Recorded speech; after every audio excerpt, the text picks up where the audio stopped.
Hi everyone, my name's Katie Dale and I'm the author of the YA thriller Little White Lies.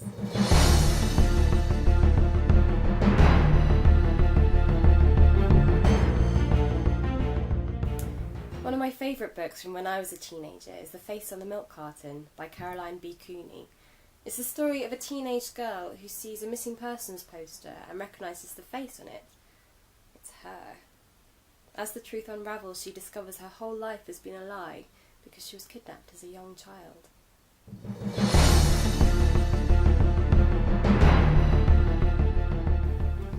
I love this story because it felt like it could happen to anyone, but I also really like the way it tackled the concept of identity. What if you discovered your whole life was a lie? How does that affect you as a person? Would you have turned out differently if you'd had different parents and different brothers and sisters, or would you still be the same person?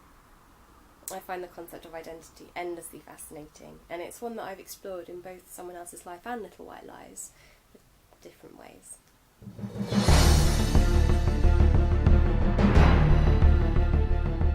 In Someone Else's Life, Rosie too discovers that her whole life has been a lie, and goes off to America in search of the truth and her true family, with earth-shattering consequences she could never have foreseen. In Little White Lies, on the other hand, I decided to take a look at the other side of the coin, and so I created a character who deliberately reinvents themselves when they go off to university. I was interested in how far you could go with this, whether you can lie about your name and your past and your family and still be you. How can you form true relationships if you're lying about who you are? Who can you trust? And how can they trust you? And at what point does a lie become the truth? Another book I loved as a teen was Holding Me Here by Pam Conrad. In this story, Robin's family has fallen apart. Her parents have separated and she now lives with her mum and their new lodger, who Robin becomes fascinated with, almost to the point of stalking.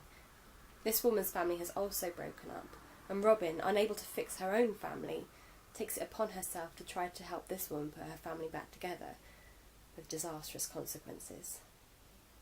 I love this story because I really felt for Robin as a character and totally understood where she was coming from.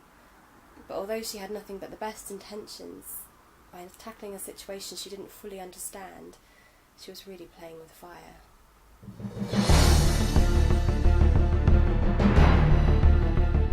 The same is true of Lou in Little White Lies. She goes on her own mission with nothing but the best intentions. She's determined to discover the truth, to get justice, to fix her family, and to try to make up for her own past mistakes. But she could never have foreseen the consequences of her actions, the damage she ultimately causes, and the lives she ends up shattering, especially her own. Here's the trailer.